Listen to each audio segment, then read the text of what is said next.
안녕하세요. 그럼에도입니다. 이렇게 조금은 특이한 이름을 지은 이유가 있는데요. 제가 그림을 그리고 영상을 올려야겠다는 결심을 했을 때 딱 머릿속에 떠오른 단어이기 때문이에요. 저는 그림을 전공하지도 않았고 컴퓨터 프로그램에 대해서도 잘 알진 못해요. 편집 툴도 이 영상을 올리기 위해서 유튜브를 찾아보면서 조금 배운 정도인데요. 그래서 모든 과정이 익숙하진 않았지만 서툴더라도 해보고 싶다는 이유만으로 충분하지 않을까? 라는 마음으로 제 이야기를 꺼내게 됐어요. 제가 올해 초쯤 본가에 내려갔다가 그림 일기를 발견했어요. 제가 유치원생일 때부터 초등학교 저학년 때까지 쓴 그림 일기요. 순전히 장롱 정리를 하다가 발견한 행운이었는데 사소한 것도 놔두면 다 추억이라고 집에서 버리지 않고 다 모아뒀더라고요. 사실 전 일기 쓰는 걸 좋아하진 않았어요. 매번 마지막 문장을 쓰는 게 어렵더라고요. 매일이 거의 비슷한 날의 반복인데 왜 매번 일기의 마지막엔 참 재미있었다 말고 다른 문장을 써야 되는 건지. 마지막 문장을 참 재미있었다로 끝내지 않기 위해서 참 골머리를 많이 썩혔던 것 같아요. 아무튼 그 그림 일기를 오랜만에 보는데 삐뚤빼뚤 그려놓은 그림이랑 맞춤법도 맞지 않는 글이 생각보다 재밌더라고요. 지금 와선 기억 안 나는 일도 많고요. 저는 나름 많은 걸 기억하는 줄 알았어요. 특별히 즐겁거나 슬펐던 일들은 지금도 제 기억에 생생하니까요. 그런데 기억하지 못하는 날들이 압도적으로 많았어요. 왜냐하면 1년 중 많은 날들이 특별할 것 없는 평범한 날들로 이루어져 있잖아요. 그렇다면 저를 이루고 있는 이 기억의 세포들도 대부분은 평범하게 생겼겠구나, 이렇다 할 특징 없이 하는 생각이 들었어요. 언젠가 봤던 한 과학 유튜브에서 이런 말을 하더라고요. 우리 세포는 계속 죽고 새로 생성되길 반복하는데 10년이면 모든 세포가 교체된다. 그러니까 10년 전의 나는 지금의 나와는 완전히 다른 사람이다. 그런데 우리는 10년 전의 나를 보고 남이라고 생각하진 않잖아요. 그 이유가 있는데 바로 기억이 이어지기 때문이라는 거예요. 반대로 기억의 연속성만 없다면 저희는 거의 10년마다 계속해서 스스로와 이별하는 거죠. 그래서 문득 저 스스로를 기억하고 싶다는 생각이 들었어요. 길지도 않은 인생을 사는데 친했던 친구가 남이 된다고 생각하면 좀 서운하긴 하잖아요. 이 특징 없는 평범한 친구들을 내가 기억해주면 참 좋겠는데 싶었죠. 그렇게 떠올린 게 이런 형태의 그림 일기였어요. 처음부터 영상으로 만들 생각은 아니었는데 그려가는 과정도 남기면 좋을 것 같더라고요. 어쩌면 성장 일기가 될 수 있지 않을까 싶어서요. 하지만 바로 그림을 그리기 시작한 건 아니에요.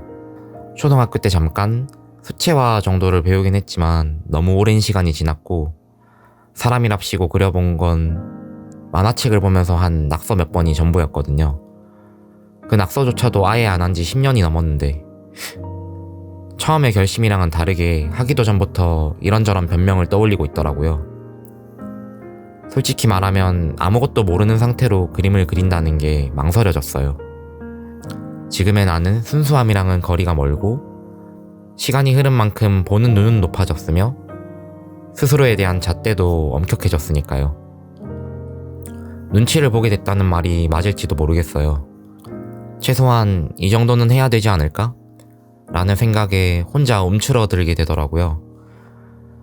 그렇게 미루고 미루다 7월이 되어서야 펜을 처음 들었어요. 마음이 조금 괜찮은 날이었나 봐요. 인터넷으로 드로잉 강의도 찾아보게 됐죠.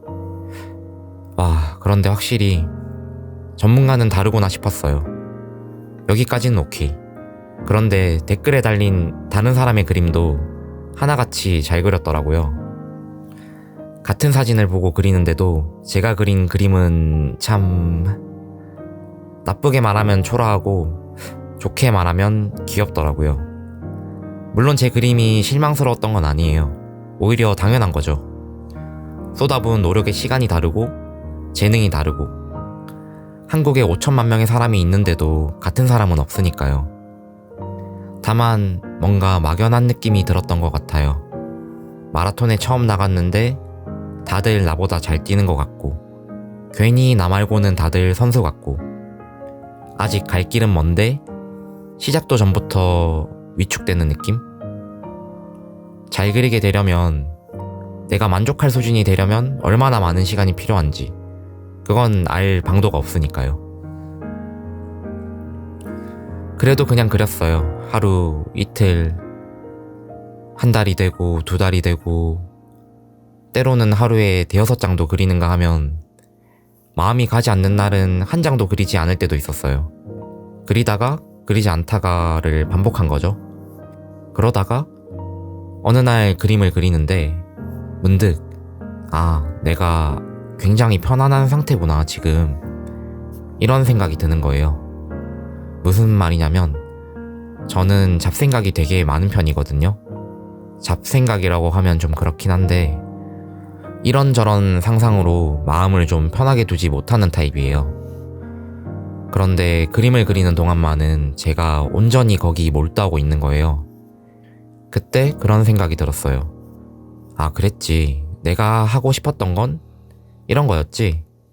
나를 기록하고 내 생각을 남기는 것.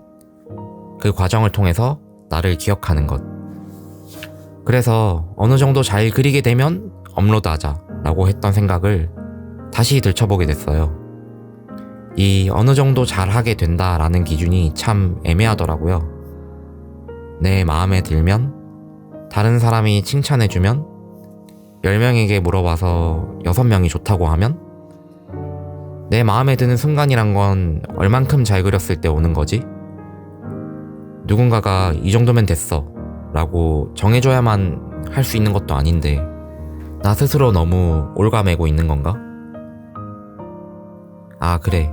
내 마음에 드는 때라는 건 찾아오는 게 아니구나. 잘 하지 못해도 그냥 해보자. 그럼 마음에 드는 순간을 내가 발견할 수도 있겠지. 그리다가 틀리면 어때? 지우고 다시 그리지 뭐. 여러 번 고쳐도 마음에 안 들면 이번 그림은 어쩔 수 없는 거지. 괜찮아. 이러나 저러나 내가 그린 건데 뭘. 내 그림인데 내가 아껴줘야지. 재밌는 게 이렇게 생각하니까 마음이 한결 편해지는 거예요. 그래서 그냥 성에 좀 안 차더라도 꾸준히 기록을 남길까 싶어요. 성장 기록처럼. 아직도 스스로가 좀 못 믿었긴 한데 미루다 보면 그만큼 마음도 무거워져서 가볍게 시작하지 못할 것 같더라고요. 물론 대부분의 날들은 썩 만족스럽지 못하겠죠? 그러다 정말 가끔씩은 생각보다 펜이 잘 굴러가는 날도 있을 거고. 그런데 이게 그림만 그런 게 아니라 우리 일상도 비슷하더라고요.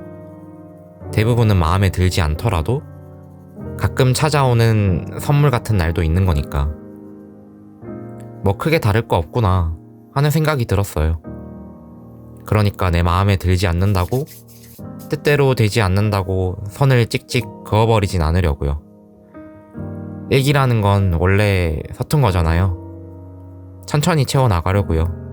부족해도 가벼운 마음으로.